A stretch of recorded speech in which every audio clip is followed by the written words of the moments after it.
नमस्ते। बातचीत के हमारे इस खास कार्यक्रम में आप सबका स्वागत। जैसा आप देख पा रहे हैं, हर बार की तरह अखिल स्वामी सर हम लोग के साथ मौजूद हैं।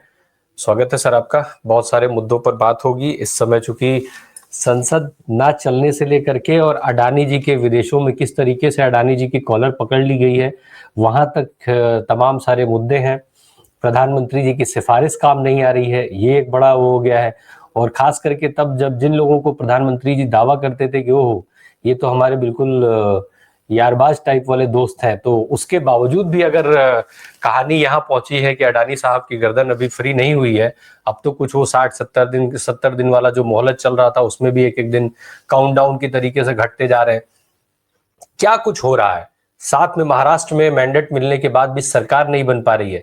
एक नाथ शिंदे साहब बिना नेटवर्क वाले गांव चले गए हैं। तो इन सारी चीजों के पीछे क्या कुछ कहानी है, क्या कुछ खेल चल रहा है, विस्तार से समझा जाएगा।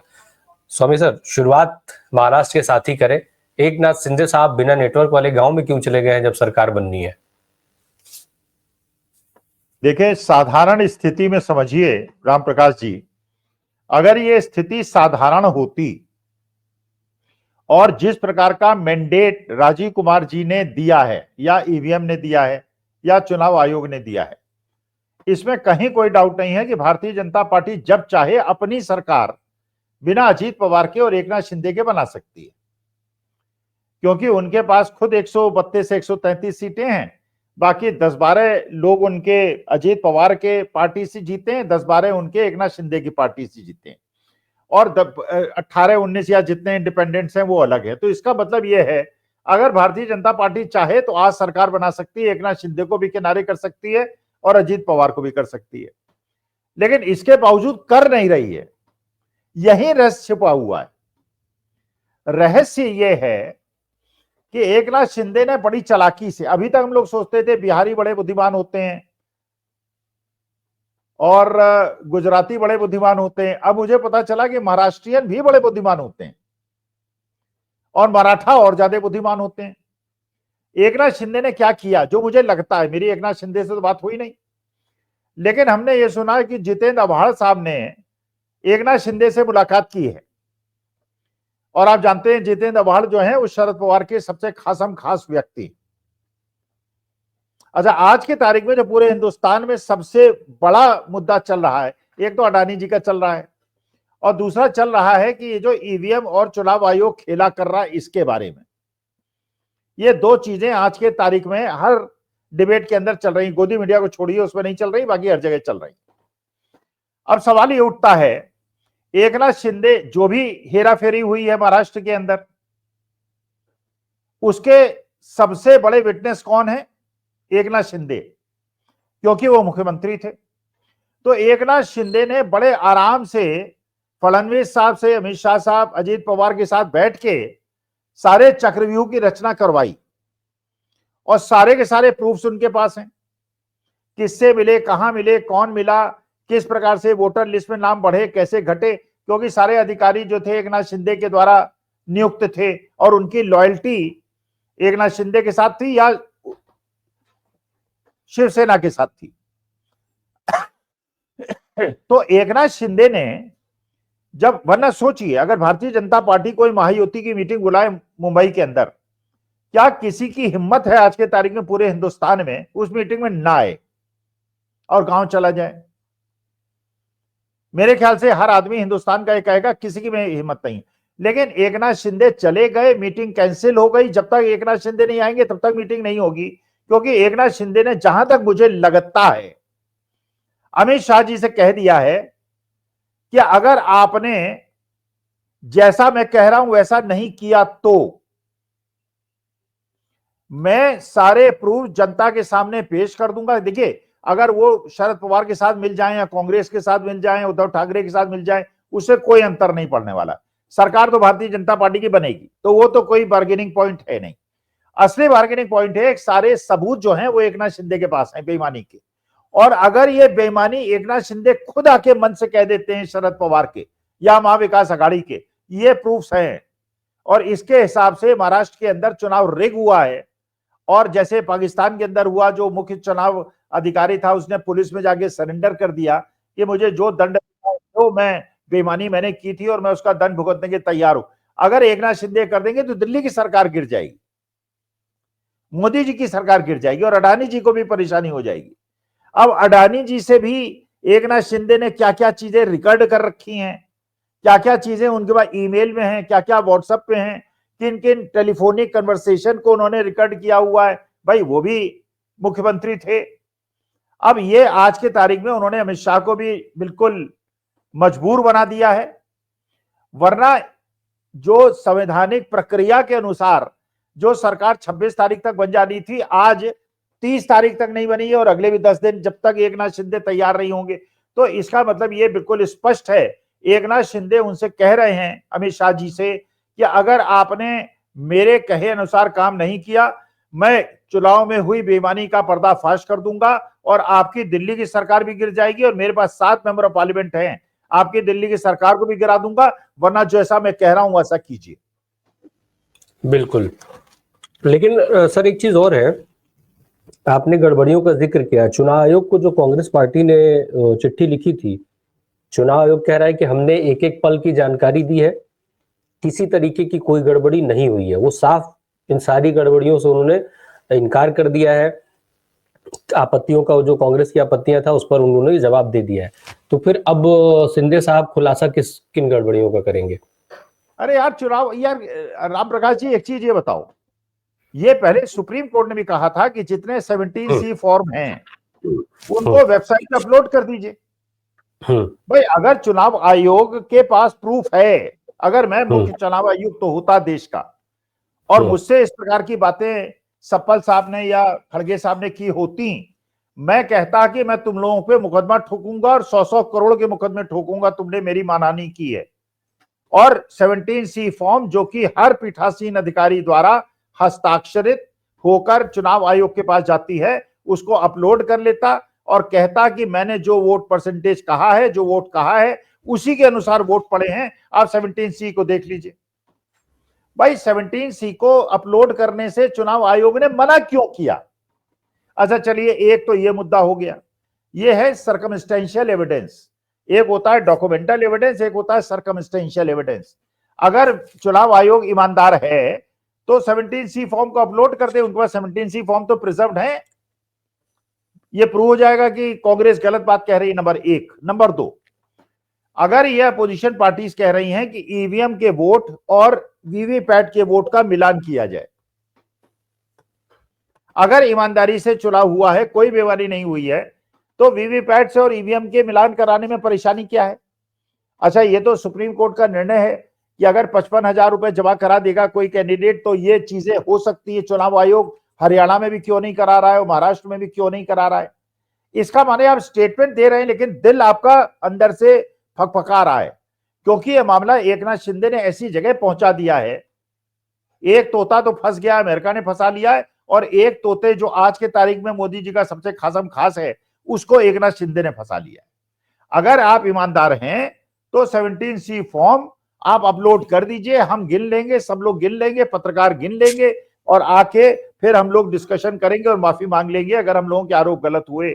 लेकिन 17C फॉर्म रात को 11:30 बजे जब आप वोटिंग परसेंटेज बताते हैं तो वो 10 दिन के अंदर, 3 दिन के अंदर तक बदलते कैसे रहते हैं? 17C में परिवर्तन कैसे हो सकता है? आपने दोनों तोतों की बात कर दी तो सर मैं ये भी समझ लूं आपसे, एक चर्चा जो ये चल रही कि देवेंद्र फडणवीस को मुख्यमंत्री बनाया जाना है, भाजपा बनाना चाहती है, अडानी जी भी बनाना चाहते हैं। जब अडानी जी चाहते हैं उसके बावजूद भी फडणवीस मुख्यमंत्री क्यों नहीं बनाए जा रहे हैं?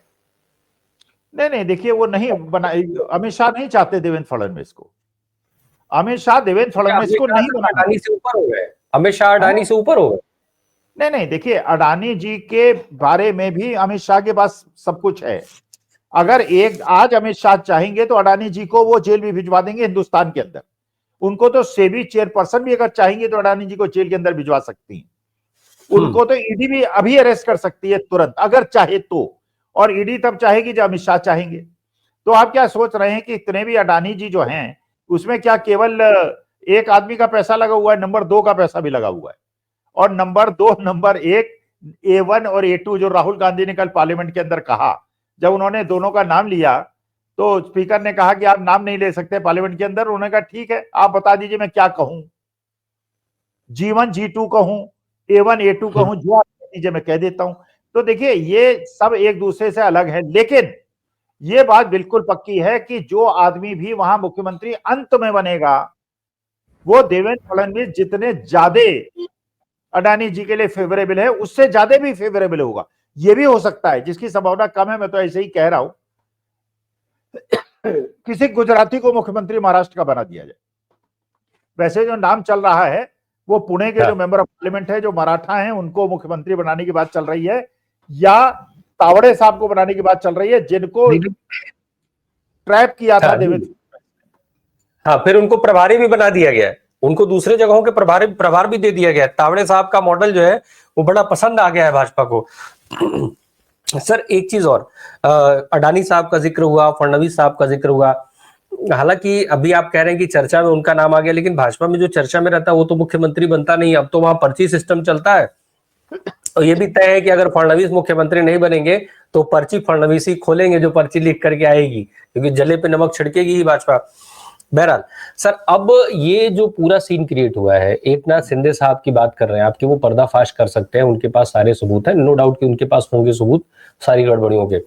अजीत पवार साहब ने इतना बड़ा खुलासा किया बीच चुनाव में शरद पवार को लेकर के, अडानी को लेकर के, लेकिन उसका नुकसान नहीं हुआ महायुति को। तो क्या अब एकनाथ शिंदे के इस खुलासे का नुकसान जो आप कह रहे हैं कि दिल्ली तक सरकार गिर जाएगी, उसको फिर कैसे देखा जाए, क्योंकि ताकत तो अभी भी सब भाजपा के ही हाथ में है। नहीं नहीं नहीं नहीं, अब देखिए जो चीजें हैं, जो 15 दिन पहले स्थिति थी आज उससे बिल्कुल बदल गई है। आज के तारीख में खड़गे साहब ने स्पष्ट कह दिया है कि राहुल गांधी पदयात्रा में निकालेंगे, ईवीएम के खिलाफ पदयात्रा निकलेगी। आज हिंदुस्तान का 100% आदमी, बीजेपी के सपोर्टर्स भी ये मानते हैं कि ईवीएम में बेईमानी हुई है। ये तो देखिए भारतीय जनता पार्टी के बड़े बड़े समर्थकों से इंटरनली बात कर लीजिएगा, वो कह रहे बेईमानी हुई है। उत्तर प्रदेश में अखिलेश यादव ने दिखा लिया कैसे वोटर्स को डराया जाता है। जो सफल साहब कह रहे हैं कि महाराष्ट्र के अंदर जो चुनाव आयोग को लेटर लिखा गया था, किस प्रकार से वोटर लिस्ट से नाम काटे गए और किस प्रकार से नए नाम जोड़े गए, और उसके बाद वोटिंग परसेंटेज चेंज किया गया और जिताए। यही बात ये कह रही है आतिशी दिल्ली के अंदर, कि यहाँ के एक डिस्ट्रिक्ट कलेक्टर साहब अपने बीएलओस पे दबाव डाल रहे हैं कि मुसलमानों का और दलितों के वोटे काटे जाए और कुछ गुजरातियों के नाम जोड़े जाएं। यही बात वहां पे जो एक एजुकेशनल इंस्टीट्यूशन चलाते हैं बहुत बड़े राजनीतिज्ञ, उनके 4-5 हजार स्टूडेंट्स के नाम ऐड हो गए, उन्होंने वोट दे मारे, रहने वाले कहीं के थे लेकिन वोट दे मारे उन्होंने महाराष्ट्र के अंदर। तो देखिए असली मुद्दा, उस समय की स्थिति डिफरेंट थी। तब तक कांग्रेस जो है चुनाव आयोग को केवल पत्र लिखती थी, पत्र लिखने का कोई अंतर नहीं पड़ेगा, ये बात से मैं बिल्कुल सहमत हूं। अब अगर राहुल गांधी सड़क पे उतरा और उनके साथ एकनाथ शिंदे उतर गए,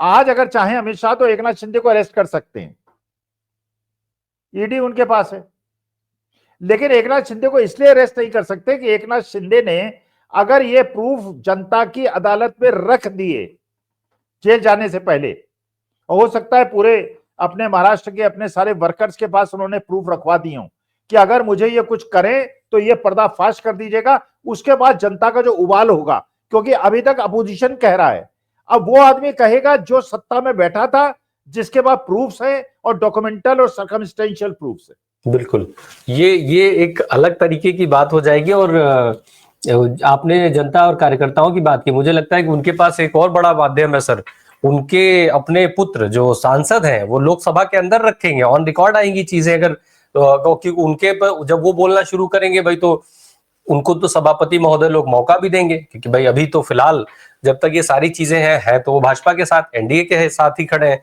तो उनको मौका मिल जाएगा, सदन में वो सारी बात रखेंगे, ऑन रिकॉर्ड आ जाएगा, बाद में फिल्टर होता रहेगा, वो अलग बात है। सर एक और चीज, सदन आखिर नहीं चलने दिया जा रहा है, क्यों? अडानी साहब इतने इंपॉर्टेंट हो गए हैं प्रधानमंत्री के लिए, क्या मान लिया जाए देश से ऊपर अडानी है, देश भले बर्बाद हो जाए लेकिन अडानी जी को खरोच नहीं आनी चाहिए? देखिए आप भी पूर्वी उत्तर प्रदेश के हैं, हमारे हिंदू धर्म में एक प्रथा है, आप भी परिचित होंगे, जो सुहागिनें स्त्री होती हैं वो अपने पति का नाम नहीं लेती। तो मुझे तो जो पार्लियामेंट के अंदर पूरी प्रक्रिया, प्रतिक्रिया और सारी कार्रवाई दिख रही है, मेरे ख्याल से गौतम अडानी जी को उन्होंने राष्ट्रीय पति का दर्जा दे दिया है। एक तो राष्ट्रपिता हमारे महात्मा गांधी है, इनको राष्ट्रपति का मतलब राष्ट्र का पति, राष्ट्रपति इस पर वो मानना ना हो जाए, मैं महामहिम राष्ट्रपति की बात नहीं कर रहा हूं, लेकिन इसलिए राष्ट्र का पति, इसलिए कि इनका नाम लेने के लिए पार्लियामेंट के अंदर नाम नहीं लेने देते। भाई नाम क्यों नहीं लेने देते? हम कौन सी सुहागिनें स्त्री हैं कि पति का नाम नहीं ले सकते, और वो कौन से देश के पति हैं कि हम उनका नाम नहीं ले सकते? भाई उनका नाम हम ले रहे हैं, और नाम लेने, अच्छा पंडित जवाहरलाल नेहरू का नाम ले लेंगे, शरद पवार का नाम ले लेंगे, और उनका नाम ले लेंगे आप, किसने कहा था ये, हाँ अखिलेश यादव ने, मुलायम सिंह यादव का नाम ले लेंगे आप, लेकिन अडानी जी का नाम नहीं लेंगे। अरे जो अडानी जी पे पूरे विश्व, स्विट्जरलैंड से, केन्या से, बांग्लादेश से, श्रीलंका से, अमेरिका से, कनाडा से, दुनिया भर से आरोप लग रहे हैं, उस पर आप इंक्वायरी नहीं कराएंगे। और वहां अनिल देशमुख के खिलाफ कोई एक एक्यूज पुलिस कमिश्नर एक बिना डॉक्यूमेंटल प्रूफ के कोई आरोप लगा देगा, उसको 18 महीने जेल में रख देंगे आप। तो अडानी जी नहीं हो गए यार, पता नहीं क्या चीज हो गए, मुझे ये नहीं समझ मारा। अरे ही इज ए इंडस्ट्रियलिस्ट, बहुत सारे इंडस्ट्रियलिस्ट जेल में रह के आए हैं, उनको भी जेल चले जाना चाहिए अगर उन्होंने कोई गड़बड़ी की है। नहीं की है तो चर्चा तो कराओ भाई। गवर्नमेंट को खुद कहना चाहिए कि हम केवल अडानी जी पे बात करेंगे, हम केवल मणिपुर पे बात करेंगे, क्योंकि हमारा पाक दामन साफ है, अडानी जी से हमारा कोई संबंध नहीं है। Let us discuss Adani ji for 3 days, let us discuss Manipur for 3 days. ना मणिपुर डिस्कस होने देंगे, ना अडानी जी को डिस्कस होने देंगे। इसका मतलब यह है कि अडानी जी को बचाना आपकी मजबूरी हो गया है। चुने हुए मुख्यमंत्रियों को जेल भेज दिया जाएगा, लेकिन अडानी जी के यहाँ ईडी, सीबीआई, आईटी जैसी एजेंसियां जाने की हिम्मत नहीं जुटा पाती हैं। सर एक चीज और, संभल में इतना बड़ा एक घटनाक्रम होता है, महाराष्ट्र का रिजल्ट होता है, इधर अडानी साहब की गर्दन फंसती है, इन सारी चीजों को देखा जाए तो इन सबकी टाइमिंग एक है। अब अगर जब हम लोग इस पर सवाल करते हैं, एक तरफ जहां संभल में आपने अभी समाजवादी पार्टी का जिक्र किया, उनका प्रतिनिधिमंडल जाना था, उनके घर के बाहर पुलिस लगा दी गई, 163 के लिए पत्र लिख दिया गया, आप जो है दंगा भड़काएं और फिर दूसरे सियासी दलों के प्रतिनिधियों को ये कहते हुए रोक दें कि आप जाएंगे तो दंगा भड़केगा। ये सारी क्या चीजें हैं? दूसरा, क्या अडानी से लेकर के महाराष्ट्र इलेक्शन में हुई गड़बड़ियां और संभल, इन सबका भी कोई कनेक्शन है क्या? कि ऐसा तो नहीं कि महाराष्ट्र में गड़बड़ियां हुई, इसको छुपाने के लिए संभल जैसी घटनाओं को पर्दा बनाया जा रहा है? देख राम प्रकाश जी, एक गलती को छिपाने के लिए आप उससे बड़ी गलती कर रहे हैं। देखिए कोई ट्रोल न करे मुझे, बिल्कुल मैं जो बात मैं कहने जा रहा हूं, मुझे लगता है कि विश्व की निगाह में हिंदुस्तान एक पागल खाना बन गया है। रवीश कुमार का एक कार्यक्रम आपने देखा होगा, वीडियो देखा होगा, खोदो इंडिया कार्यक्रम। मैंने हद कर दी है यार, तुम हर जगह खोदने पे जुटे हुए हो, पूरे हिंदुस्तान को खोद मारो भाई। तुम ऐसा करो, 1 साल के लिए कह दो कोई इंडस्ट्री नहीं लगेगी, कोई कुछ नहीं होगा।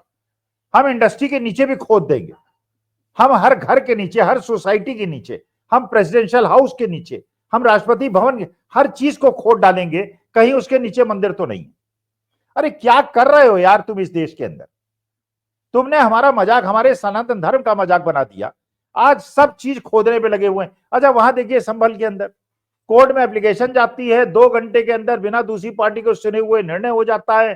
फिर वो वकील साहब ऐसे आक्रामक मुद्रा में आते हैं जैसे अभी ये पीओके है या वो है चीन ने जो हमारे एक्साइज चीन पे कब्जा कर रखा है उसको छुड़ाने जा रहे हैं। अपने देश के अंदर धावा बोल देते हैं, 4 आदमी को गोली मार देते हैं। अरे यार तुम क्या कर रहे हो? इस देश को जिंदा, इस देश को, मेरी भारत माता को तुम रहने दोगे कि नहीं रहने दोगे? सनातन धर्म के तुमने बिल्कुल भद्द पिटवा दिए पूरे विश्व के अंदर। अब तुम जो है जमीन के नीचे घुसे चले जा रहे हो। अरे यार ये सबको पता है कि पुष्यमित्र शुंग जो एक हिंदू राजा था, एक ब्राह्मण राजा था, उसने जब बौद्ध साम्राज्य था, बौद्ध साम्राज्य का नाश किया था, सारे बौद्ध मठों को खत्म करके उसमें मंदिर बनाए थे। हर मंदिर के नीचे आपको मठ मिलेगा बौद्ध का। क्यों झगड़े बढ़ा रहे हो भाई? हिंदू, मुसलमान, बौद्ध, जैन, ये महावीर और वो जैनियों के मंदिर कब्जा कर रहे हो तुम राजस्थान और गुजरात के अंदर। कर क्या रहे हो यार तुम? क्या हिंदुस्तान को चैन से रहने नहीं दोगे क्या? मतलब जब तुम जाओगे तो क्या सारी फसल काट दोगे, जैसे रूस ने काटी थी कि जर्मनी की सेनाएं भूखी मर गई कि हम सत्ता से जाएंगे तो पूरी फसल नष्ट कर देंगे, कोई दूसरा शासन नहीं कर पाएगा। इस देश को प्यार मोहब्बत से रहने क्यों नहीं देते ये लोग? देश को इकोनॉमिकली जिस तरीके से गर्त में ढकेला जा रहा है, कर्जे लगातार बढ़ते जा रहे हैं, महंगाई से लेकर के और रोजगार तक की समस्याएं सामने खड़ी होती जा रही हैं, वो हालात कुछ ऐसे ही बना रहे हैं जिसका स्वामी सर जिक्र कर रहे हैं। ये जो हालात है उसकी केवल राजनीतिक दलों को इसके लिए जिम्मेदार बना देना या उनकी जिम्मेदारी फिक्स करते हुए सवाल उठाना, ये मुझे लगता है वाजिब नहीं होगा। इससे आगे बढ़ करके जनता को इसके लिए स्टेप उठाना होगा, जनता को भी सोचना समझना होगा कि हम क्या कर रहे हैं, हमारे साथ के लोग क्या कर रहे हैं, और हम जिन लोगों के साथ जा रहे हैं, जो लोग सत्ता में आ रहे हैं, हर एंगल से अब जनता को भी सोचना होगा। मुझे लगता है शायद ये सुधार तभी हो पाएगा, देश तभी बच पाएगा। बहुत बहुत धन्यवाद अखिल स्वामी सर हमसे। एक चीज और राम प्रकाश जी, जीडीपी की जो फिगर्स आई हैं, लोन 5 गुने ज्यादा बढ़ गए हैं और जीडीपी कम हो गई है। अभी तो जब ये आएंगे, अपने ट्रम्प साहब आएंगे और जो वो लगा रहे हैं, सैंक्शंस लगा रहे हैं और जो टैरिफ्स को बढ़ा रहे हैं, हिंदुस्तान और चीन के इंपोर्टेड माल पर टैरिफ बढ़ा रहे हैं। आपको पता है कनाडा के अंदर खबर आई है 10,000 ऐसे स्टूडेंट उन्होंने पकड़े हैं जो फॉल्स स्टूडेंट वीजा पे, वर्क वीजा पे काम कर रहे हैं, और उसमें 80% हिंदुस्तान के बच्चे हैं।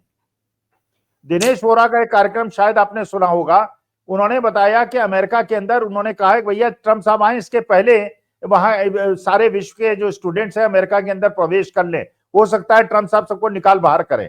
35,000 रुपए पर सीट इंडिया से अमेरिका जाने की सीट बढ़ गई है। जिस बच्चे ने जनवरी की सीट बुक कराई थी, दिसंबर में प्रीपोन कराई, 35,000 रुपए ज्यादा दिए।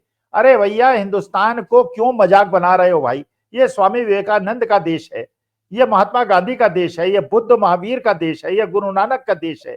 इसे गोडसे का देश क्यों बना रहे हो? क्यों हम लोगों को बर्बाद कर रहे हो? बिल्कुल बिल्कुल। Thank you sir, thank you so much.